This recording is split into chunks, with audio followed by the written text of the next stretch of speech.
儿子裴恒之5岁生日那天，我正好要出差，但看到他失落的神情，我还是心软，跟同事换了班。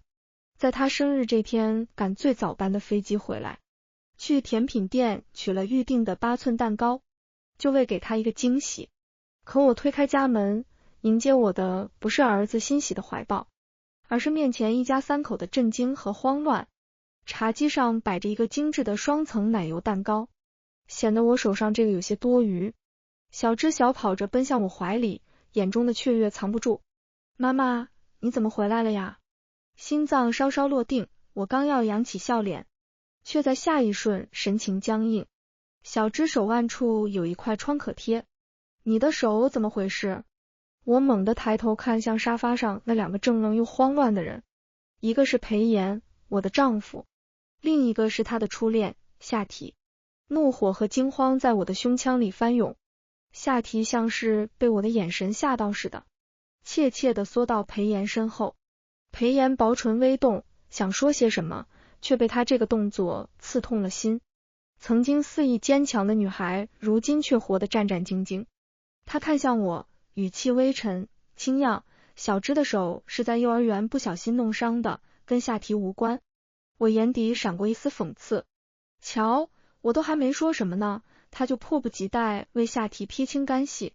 如果他不是我丈夫的话，我还得称赞一下他们的神仙情谊。夏提也歉意的开口，对不起啊，我不知道你今天回来，我只是觉得小芝生日有些孤单，想给她过个生日，你不要怪阿言和小芝，要怪就怪我吧。我和阿言现在只是朋友而已。他看了裴炎一眼，眼中的小心翼翼和失落却做不得假。裴炎抿唇没有开口，眼中却闪过一丝心疼。小芝也拉住我的手，童音清脆，手是我不小心摔倒了，妈妈不要错怪夏阿姨和爸爸了。一颗心猛地沉入水中，带来窒息般的闷痛。我怔怔看着他，夏阿姨，小芝不会对不熟的人这么称呼，只能说明在我不知道的时候，他们已经见了许多面。我扯了扯嘴角，疲惫地看向裴炎，你送客人出去吧，我想休息一会。当着孩子的面，我不想闹得难堪。裴炎身形一僵，诧异地看向我，似乎没想到我会这么说。轻漾，我牵着小芝上了楼，脚步一刻也没有停顿。晚上给小芝讲完睡前故事后，我正要离开，她却牵住我的衣袖。妈妈，你知道我的生日愿望是什么吗？我脸色柔和下来，故意顺着她的话问，是什么呀？她的礼物我已经放在床底下了，一套她念叨了很久的限量版积木玩具，明天起床就能看到。小芝的眼睛清澈干净，可说出的话令我僵在原地。妈妈，我今年的生日愿望是你跟爸爸离婚吧。我愣了很久，严肃地看着他。你知道离婚是什么意思吗？小芝语气认真。我知道的，就是你和爸爸分开，不住在一起了。为什么想让爸爸妈妈离婚呢？因为你们没有爱了。良久，我捂住酸胀的眼睛，轻声说，好。孩子不是什么都不懂，恰恰相反，他们的感知才是最敏锐的。小芝发现了裴炎对夏提的不同，也发现了我在这段婚姻中的煎熬。没错，我不爱裴炎了，早就不爱了。第二天，我将离婚协议递给裴炎的那一刻，我清楚地看到他脸上的怔愣和不敢置信。就因为这件事，你要跟我离婚？我平静地看向他。哪件事？是你接夏提出狱，将名下的公寓租给他，还帮他找了工作？还是你一次又一次地带夏提去见小芝？又或者是你堂而皇之的将他带回我们的家？我每说一句，他的脸色就苍白一分，眼底的慌乱无处躲藏。他站起身，下意识想牵我，对我躲了过去。这个举动似乎点燃了他的怒火。你调查我？我再也掩盖不住对他的厌恶，冷声呵斥，要是你没有做，你还怕我调查吗？裴炎，你怎么敢把他带到小芝面前？你怎么敢把他带回我们家？你对得起谁？他眼睫一颤，垂下眼不敢跟我对视，放在身侧的手下一时攥紧，青筋尽显。显然他想起来了，夏提就是因为在争执中将他母亲推下楼才锒铛入狱的。他们的纠缠在这一刻彻底结束，立场从此分明，说是仇人也不为过。可裴炎现在的行为对得起将他养大的母亲吗？对得起视他为榜样的小芝吗？他颓唐地坐回沙发，按住泛红的眼眶。青样，夏提他已经改过自新了，他一直想求得我妈的原谅，拜托你，暂时不要把这件事告诉我妈，她还在旅游，我不想让她担心。我咽下喉间的苦涩，连嘲讽的话都没力气说了。裴炎当初对夏提的爱，所有人都知道，哪怕他说谎成性，性格偏激，他也会一而再再而三的为他降低底线，却没能想到，他为了他能无底线到这种程度，像极了一条认了毒蛇做主人的狗。我看着那张白纸黑字的离婚协议，就像在回顾这6年失败的婚姻。签字吧，我可以暂时不告诉伯母，但你必须答应我，不让夏提再跟小芝接触。我逼视他，我不允许我的儿子受到一丁点伤害。裴炎抬起头，语气平静。青样，我从来没想过要跟你离婚，我跟他早就不可能了，你最清楚不是吗？你有没有想过，你走了小芝怎么办？密密麻麻的酸涩和悲哀涌上心头。为了让小芝在健康完整的家庭环境中长大，离婚的念头我掐灭了一次又一次，结果到头来2个大人还没小孩看得清楚。我垂眸半晌，释然的笑了。离婚了，我也还是他的妈妈，这就够了。见没有丝毫回旋的余地，裴炎没再说话，带着一丝恼怒利落签了字，随即想逃避什么似的，大步离开。跟保姆周姨交代好小芝的事后，我毫不拖泥带水的搬走。名下有几处不动产，我正思考去哪里时，我爸给我打来了电话，一颗心顿时提了起来，仿佛回到了当初回家晚了被查岗时的心虚时刻。喂，爸，有什么事吗？那头语气不容置疑。离婚了就回家住，你的房间一直都有打扫。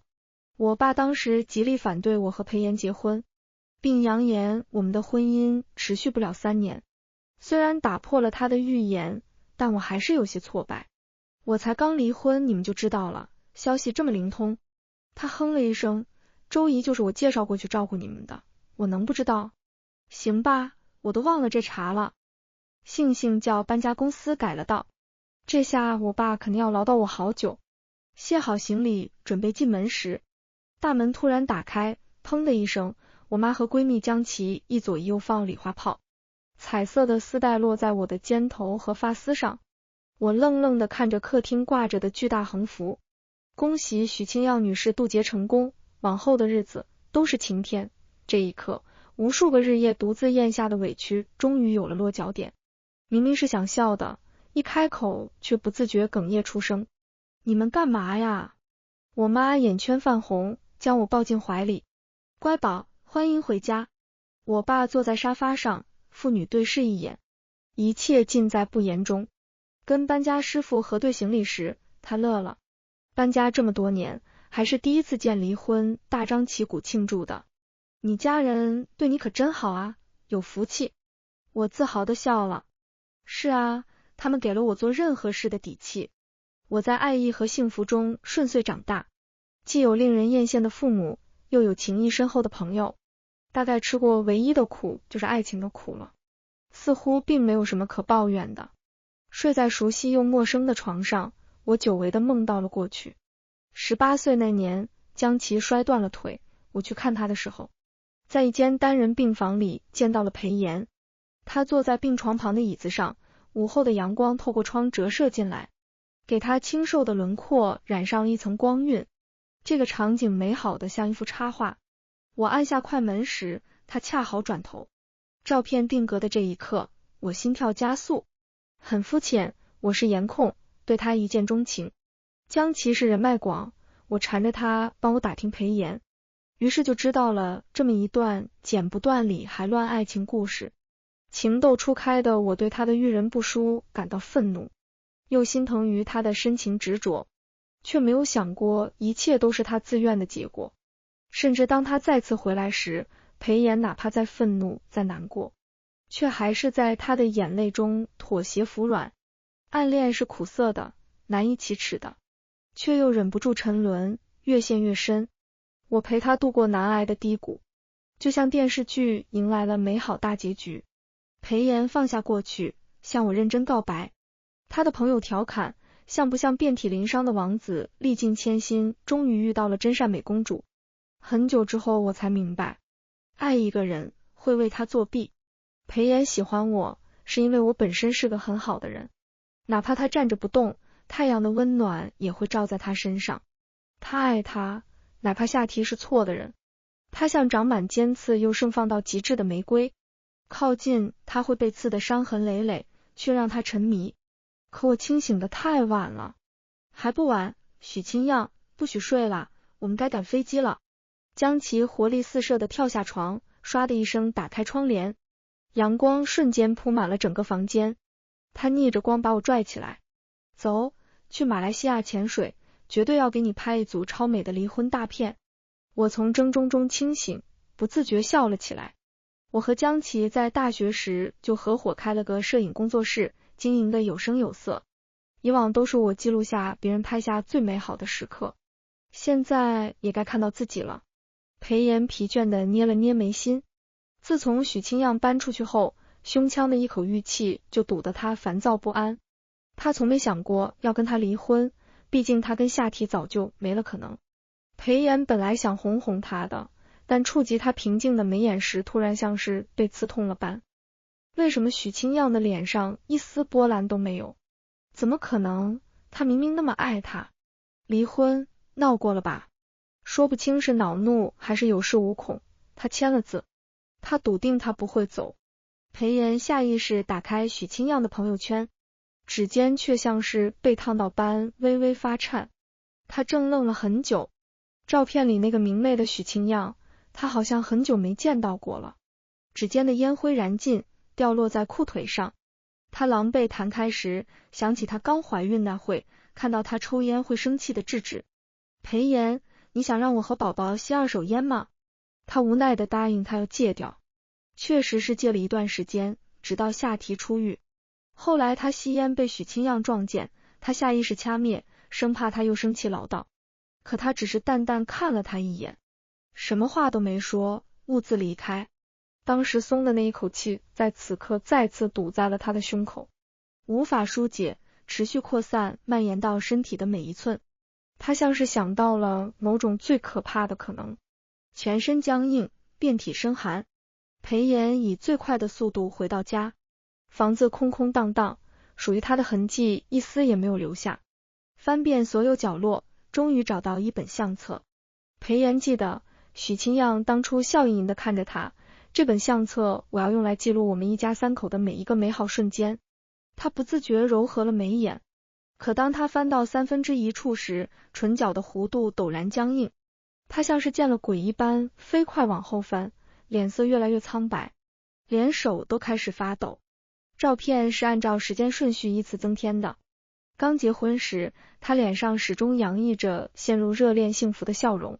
没多久，她怀孕了，刚做父母的两人又惊喜又无措。小芝出生了，他轻哄着在襁褓中啼哭的她，眉眼间多了母性的温柔和沉静。再后来就是一家3口人的照片。许清漾是个很有仪式感的人，生日、纪念日，哪怕是小芝第一次在幼儿园得到小红花，他都要一家人整整齐齐的庆祝记录。裴炎表面无奈配合，却由内到外地感觉到家的温暖。可结婚第2年的照片，他的眉眼染上了淡淡的沉郁，就算是笑着的，也有一种说不出的悲伤破碎。后来他带着小芝去游乐场，去他的工作室，拍了好多花鸟鱼虫。第3年，笑容再一次回到了他的脸上，但从这之后，相册里就再也没有出现裴炎的身影。裴炎翻到后面某一页时，指尖猛地僵住，那是一锅山药排骨汤的照片。许清漾从小就是在蜜罐里长大的，这是他唯一会做的菜。裴炎刚接手公司的时候，应酬很多，很多时候都会一身酒气回家。他很生气，却还是心疼又笨拙的去学着给他煲汤。味道一般，但是一碗热腾腾的汤下肚会让他好受很多。可裴炎几乎快忘了那是什么味道，因为他已经好几年没有喝到过了。他扯了扯嘴角，后知后觉，原来不是不做，只是不再给他做了。裴炎颓然地合上相册，在沙发上枯坐了半个小时。他想起许清漾在小芝生日那天撞见他和夏体时，没有愤怒，没有难过，只有冰冷，却在看见小芝受伤时如同母鸡护崽一样陡然警惕，如同看人贩子一样的眼神盯着夏提和他。潜意识里，他竟然认为他会伤害自己的孩子吗？反应过来后，他已经拨通了许清漾的电话，明明急不可耐的有满肚的话要问，在听到他声音的那一瞬间，却一句话也说不出来了。许清漾的声音一如既往的平静，是小芝要找我吗？裴炎苦笑，我们之间的话题就只剩小芝了吗？他没说话，静静的听着。他胸腔涌起一阵难以言喻的悲伤，整颗心狠狠揪起。裴炎故作轻松，什么时候回来？许清漾似乎轻笑了一声，放心，领离婚证那天我会回来的，不会耽误你。我不是，他急切解释，却被另一头的嘈杂打断。一个清爽年轻的男人声音响起，漾姐，过来吃烧烤了。许清漾语气温柔，好，马上。裴炎瞬间攥紧了手机，语气艰涩，却又忍不住故意刺他。不错呀，这么快就找到第二春了。话说出口他就后悔了。许清漾却没给他道歉的机会。裴炎，我不是你。说完毫不犹豫地挂了电话。得到了想要的答案，但胸腔却像是被灌入千斤水泥，密不透风的烦躁，得不到一丝疏解。他按了按酸胀的眼眶，不得不正视一个事实，许清漾真的不爱他了，很早就不爱了。他到底是蠢到什么程度才会一丝都察觉不到？不，也许他察觉到了，只是一直在自欺欺人而已。挂断电话后，我起身朝江琪走去，他递给我一盘烤串。谁给你打电话？我笑了笑，裴炎。江琪做出一个突鄙夷的表情，大鼻涕呼嘴里知道甩了，离婚了又意识到不能没有你了，真贱。我被逗乐，你这什么形容？还吃不吃了？只是一个无关紧要的人而已，别坏了心情。江琪点头，他招呼着我们工作室的伙伴，大家放心吃，今晚徐总买单。好耶！围坐在篝火旁的众人齐齐欢呼，徐总万岁！我微笑挥手。这次旅行把整个工作室的人都带上了，带薪休假，大家都玩得很开心。远处是海浪阵阵，近处是热闹篝火，每个人脸上都带着轻松的笑容，如获新生。约定领证那天，我在民政局门口见到了裴炎，他下巴冒出了短茬，眼下青黑，周身被沉郁的气息包裹，视线却一刻也没从我身上移开过。我微微蹙眉，跟他保持着距离。走吧。清漾，他站在门口没动，扯出一抹难看的笑。我想知道你是什么时候对我失望的？我怔了怔，看到他激进执拗的眼神，还是如实开口。大概是夏提刚出狱那会，你变得心不在焉，经常在书房待到深夜。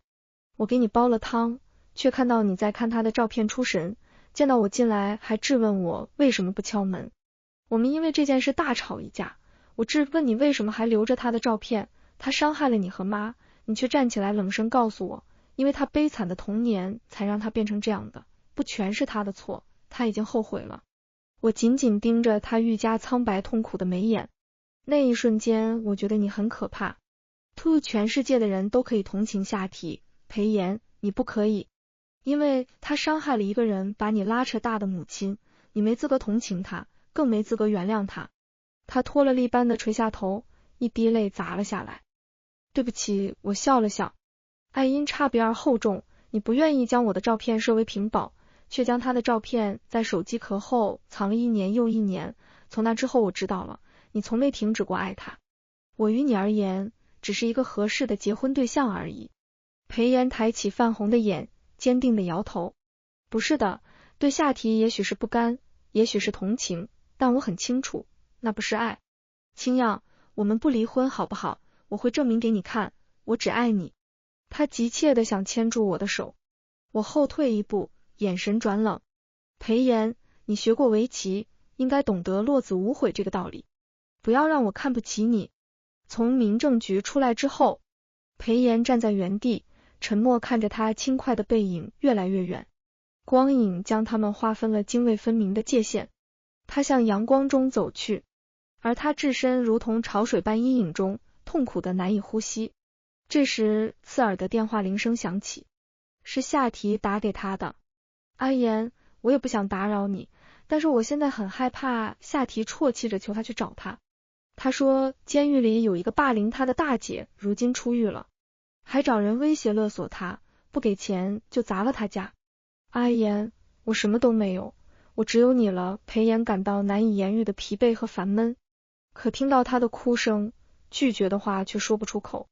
他想，最后一次帮他，以后桥归桥，路归路，他会用一辈子去追求许清样，让他回心转意。裴炎看了一眼他离开的方向，终究还是转身离开。周姨打电话告诉我这件事的时候，我感到荒唐，愣了很久。什么？裴炎把夏提带回家了？周姨语气激愤。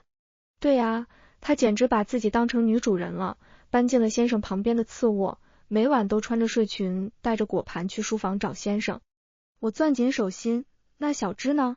周姨迟疑了一会，才低声说，小芝似乎还挺喜欢他的。挂断电话后，我冷下神色。裴炎和夏提想怎么样我管不着，可我不允许我的儿子有受到一丁点伤害的可能。我调出裴母的电话，毫不犹豫地拨通，将这段时间发生的事全部告诉了他。那头沉默了很久，最终叹息一声，好，我会回来处理。青样，这么多年委屈你了。挂断电话后，眼泪瞬间落了下来。裴母是一个很好的女人，她和裴父青梅竹马，携手创办了如今蒸蒸日上的裴氏公司。可裴父在裴炎很小的时候患癌离开人世，裴母一个人既要稳定群狼环伺的公司，又要照顾整日哭喊找爸爸的裴炎，她连为亡夫悲伤的时间都没有，一步步成为那个商场上雷厉风行的女强人。可裴炎却为了钱抛弃他的夏提，一次又一次伤害裴母。他和夏突提纠缠不清的爱情，未尝没有和裴母对着干的意思。他在怨裴母插手拆散他和夏提，可裴母摸爬滚打这么多年，怎么会看不出一个人的心性好坏？为了保护儿子，他只能这么做。同为母亲，在此刻我和他共情到了极致。我不会让我的孩子成为下一个裴炎。几天过后，是小芝幼儿园1年1度的化妆舞会，每年都是我去，图今年当然也不例外。等我到幼儿园门口的时候，见到了小芝的老师，他愣了一下，随即脸上闪过惊喜的笑容。小芝妈妈，我还以为您最近太忙来不了呢。我微微一笑，没多解释。寒暄几句过后，我朝小芝所在的班级走去。透过窗户，里面所有小朋友都穿上了5颜6色的奇装异服，叽叽喳喳兴奋地互相展示。我一眼就捕捉到了那个格外安静的小小身影。小芝坐在位置上乖巧地看书，眼眶骤然泛酸。我深吸了一口气，走到门口。裴恒之小朋友，有人找你哦。小芝回头看到我，眼泪瞬间掉了下来，放下书朝我飞奔过来，扑进我怀里。妈妈，我好想你。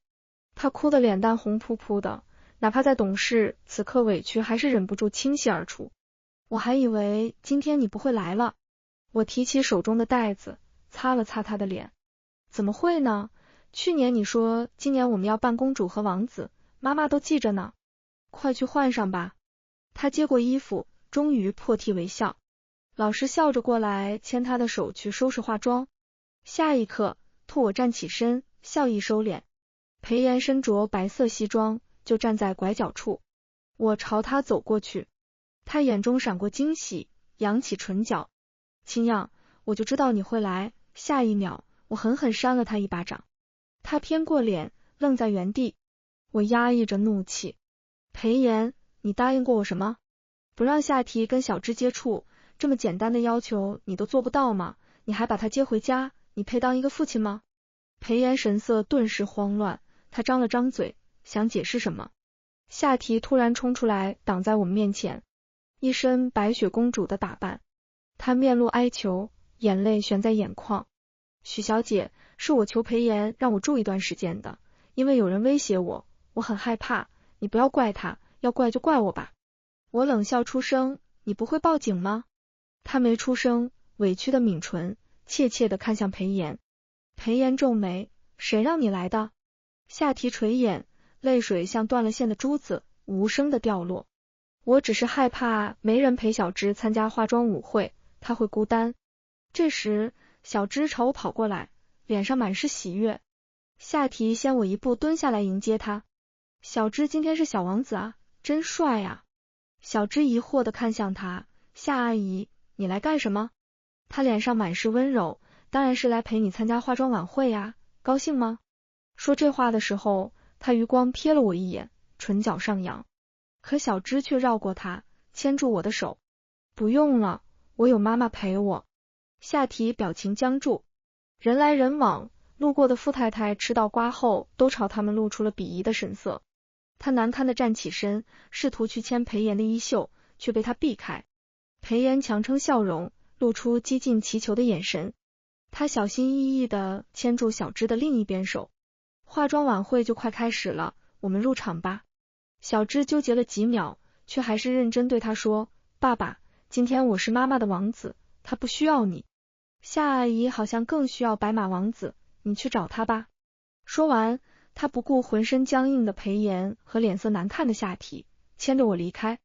路上，我低头看到他明显失落的表情，心刺痛了一瞬。我蹲下来轻声对他说，爸爸难得抽出时间陪你，你不想跟爸爸待在一起吗？他摇摇头，因为妈妈看见他会不开心。我更想让妈妈开心。我愣住，眼泪瞬间溢出。小芝伸出小手帮我抹眼泪，奶声奶气的哄我，公主不能哭，哭了就不漂亮了。我将她抱进怀里。好，谢谢王子。轮到我和小芝上台跳舞的时候，我注意到有一道视线一直落在我身上。结束后，裴炎朝我们走过来，不见夏提的身影。他像犯了错的孩子般，神情小心翼翼。我会让夏提尽快离开我们家，可以吗？尽快。我摇摇头，不想再分一丝力气跟他拉扯。从明天开始，小芝来跟我住，你什么时候处理好夏提的事，他什么时候回去。裴炎垂下眼，苦涩地点点头。转身离开时，我听到他低声说，青漾，离婚后，你越来越像当初无忧无虑的你了。嫁给我，你一定后悔了吧？对不起。那句道歉随风飘散。我没有回头，但我在心里回答他，我不后悔。我永远不会用现在的结果去怪罪当初的自己。付出真心的人值得一个圆满的句号，更何况我还拥有了一个可爱的孩子，这就够了。第二天，我和爸妈做了一桌子菜，等周一把小芝接回来。等来的却是小芝住院的消息。周一看到夏提和小芝在争抢着什么，他猛地松手，导致小芝撞到了茶几一角，恐慌瞬间席卷全身。我跌跌撞撞的出门，和爸妈到医院的时候，得知小芝的检查结果，好在只是轻微脑震荡，没有其他后遗症。一颗心瞬间落到了肚子里，我脱力的顺着墙壁滑坐下去。裴炎带着夏提风尘仆仆的赶过来，嘴唇苍白如纸。他看见我的一瞬间，眼眶泛红。我爸拦住他，狠狠砸了他一拳。你这畜生不配做父亲，更不配做丈夫，带着你的小三滚。夏提慌的眼泪大颗大颗的掉。我没推小芝，我不知道他为什么会摔到头，指尖陷入掌心，我站起身，狠狠扇了他一巴掌。要是我的儿子有什么事，我一定要杀了你。裴炎，我不稀罕跟你抢，你为什么要伤害我的孩子？他摸了摸泛红的脸，眼神一点一点染上憎恨。你爸说我是小三，明明是你才是后来者，他说过会爱我一辈子，都是因为你抢走了我的裴炎。他红着眼瞪我，明明等我出狱后再求他原谅，他就会重新跟我在一起的。秃立方，都是你毁了这一切，他只属于我才对。我荒谬地看着他，你恨我，那你朝我来啊，为什么恶毒到要去害一个孩子？夏提冷笑出声，我没有伤害他，要怪就怪你，明明都离婚了，还留下一本相册，让裴炎心心念念都是你。我只是想毁掉那本相册，没想到你儿子会来跟我抢。五脏六腑被愤怒和心有余悸灼烧的生疼，我将眼泪逼了回去，深吸一口气。夏提，我不会放过你的，恭喜你，又要继续坐牢了。他这才慌了，下意识牵住裴炎。阿言，我只是太爱你了，我真的没有推他。裴炎没有分给他一个眼神，他唇角破裂出血，眸光满是灰败破碎。青样，我真的很蠢，对吧？夏提不敢置信，他像是意识到了什么，愣愣地看向裴炎。裴炎，就连你也要抛弃我吗？我只有你了。裴炎缓缓转过身，眼里全是麻木，再无一丝波澜。夏提，这句话你已经说过无数次了。以前我爱你会感到心疼心痛，可现在我只感到很可笑。在他愈加恐慌的眼神中，他继续说，笑我自己像个傻子，被你耍得团团转，笑我为了你亲手毁了自己的幸福。被跟踪威胁这件事也是你自导自演，对吧？夏提连连摇头，上前想碰他，却被他挥倒在地。他哭喊出声，阿言，你不要我了吗？裴炎这回倒是铁石心肠，一眼也没看他。他身侧的双手颤抖着，绝望地看向我。这时走廊上出现了裴母的身影，他气场从容，走到裴炎身边，在他抬起头时狠狠地扇了他一巴掌。裴母定定地看着他，眼里浮现出了泪光。裴炎，你可以不在乎那个女人伤害我，执意跟她在一起，可你怎么敢对不起青样，怎么敢任由她伤害小芝？你还是个男人吗？裴炎瞬间落了泪，他跪在裴母面前，嗓音哽咽难言。妈，对不起，我知道错了。裴母闭上眼，瞬间像是被抽干了力气。他身形微晃，却一字一句如同平地惊雷。从今天开始，你不再是我儿子，我会登报跟你解除关系，我会认青样为干女儿，以后我的一切都会留给她和小芝。爸妈本来表情不善，想找裴母要个说话，这会都震惊的说不出话。我别开脸，泪水忍不住往外流。同为母亲，我太清楚她此刻该有多失望和难过。夏提瞪大眼，拔高声音，凭什么？裴炎是你的儿子，你竟然要把全部财产给那个不相干的女人，你配做母亲吗？没有任何人回应他。警察适时登场，将他带走。他厉声叫着裴炎的名字，可他没有丝毫动容，只是弓着颤抖的脊背，重重朝裴母磕了3个头。小芝醒来时，我正在翻看那本相册，他嗓子还有些发哑，语气却很自豪。妈妈，我保护了我们家的回忆哦。我忍住鼻腔的酸涩，轻轻摸了摸他的脸。我们小芝最棒了。他拉住我的手，一双明亮的眼睛看着我。妈妈，夏阿姨说我让你和爸爸离婚是不要你当妈妈了，她说的不对。我顺着他的话点头，没错，他说的话不对，小芝怎么可能不要妈妈呢？小芝，老师告诉我们，妈妈很辛苦才把我们生下来，孩子不能成为刺向母亲的尖刀。我听到你和琪琪干妈打电话，你和爸爸明明在一起很痛苦，可是为了我不能离婚，我觉得这是不对的。同桌月月的爸妈也离婚了，他妈妈说结婚是为了幸福，离婚也是。妈妈，如果离婚让你感到幸福的话，我会支持你。我泣不成声。小芝聪明早慧，因此格外懂事，可越是懂事的孩子越让人心疼。原本我可以为了小芝装聋作哑，继续维持这段令我痛苦不堪的婚姻，可我生的孩子，他希望我幸福。小芝抽出纸巾替我擦泪。妈妈不要哭，小芝永远爱你。我牵住她的小手。妈妈也永远爱你。裴炎靠在病房外听到了我和小芝的对话，他再也忍不住捂着嘴痛哭出声。直到现在，他终于明白自己到底失去了什么。可落子无悔，他满盘皆输，最终一无所有。小芝出院后，我们就搬去跟裴母一起住，她跟我妈成为很好的闺蜜。裴母去出差，我妈也会跟着去旅游，导致我爸总是暗搓搓吃醋。好在江琪让他沉迷于钓鱼的老父亲来带我爸玩，导致他现在也开始早出晚归。周姨也跟我们一起过来照顾小芝。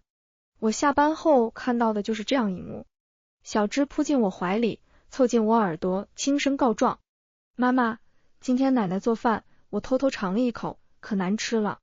裴母脸上闪过一丝不自在，故作严肃，裴恒之，你说什么呢？小芝立马笑开了花，奶奶，我在夸你做菜好吃。我妈失笑，油嘴滑舌。我爸终于提着他的桶回来，小芝跑过去，外公今天钓到大鱼了吗？老头摸了摸鼻子没说话，小芝瞪大了眼，伸手捏出一条缝，好小一只呀！所有人都忍不住笑出了声。江琪搭上我的肩膀，跟我爸打趣拌嘴，我扬唇，家人朋友都在身侧。这一刻，幸福在我眼中具象化。